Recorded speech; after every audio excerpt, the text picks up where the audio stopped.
May pa-surprise tong tong nakakainis. Hindi ko alam kung ano. Kaya nga pala, surprise. Guys, nakita ko itong mga boat. Kaya sabi ko, ala, bilhan yata ako ng boat. Tapos, bumalik naman kami lakad kasi may helicopter parating. Sabi ko, okay, I want to watch that one. So, nanood kami ng helicopter na pag-landing. Siyempre kasi hindi ko naman na saksihan yung mga ganyan, yung very close talaga. And then, ito, patuloy ka dyan siya naglakad.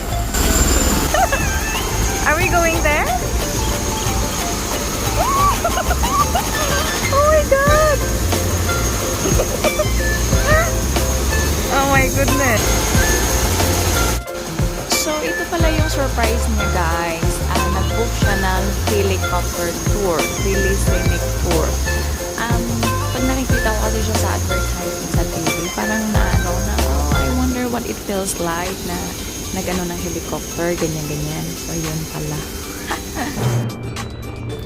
So, while nakita ko na to, kasi ito na yung namin, yung ride namin, while nakita ko to, guys, hindi ko ma-explain ko ano yung nararamdaman ko kasi kinakabahan ako, baka may hilo ako, ganun, hindi ko talaga, ewan, hindi ko ma-explain.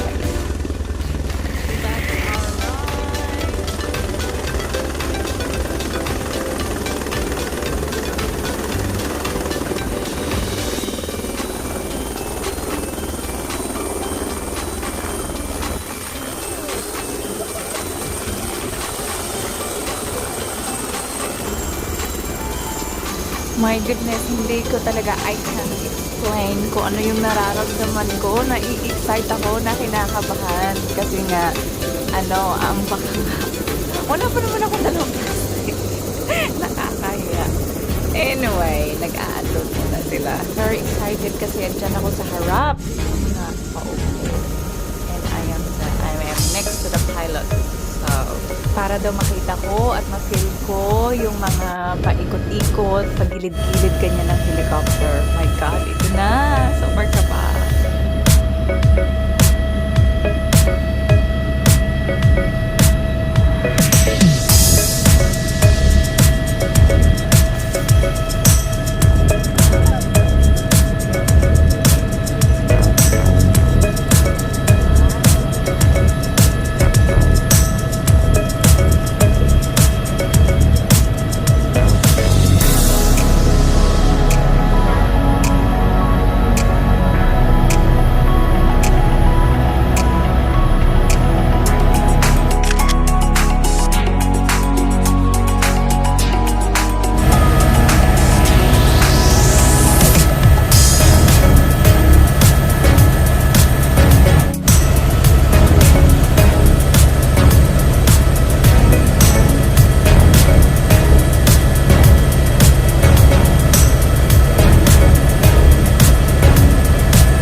supporting my YouTube channel.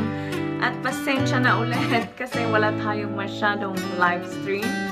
At kung nakikita nyo, puro shorts lang tayo dahil sa busy ako sa work at saka sa pag-aaral ko. And also, I'm doing my driving lesson kasi gusto ko na mag-drive ng mag-isa. Alright guys, so yan muna for today. Ano ba yan? Pasensya na guys, medyo pagoda pa ang lula.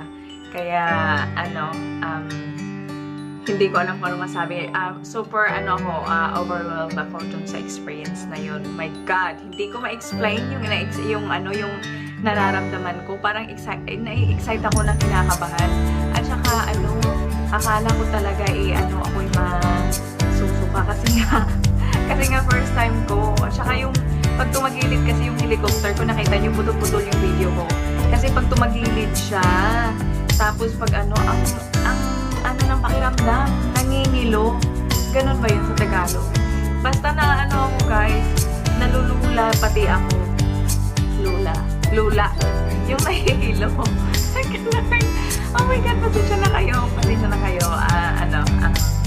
Basta, see you again next time to my next video.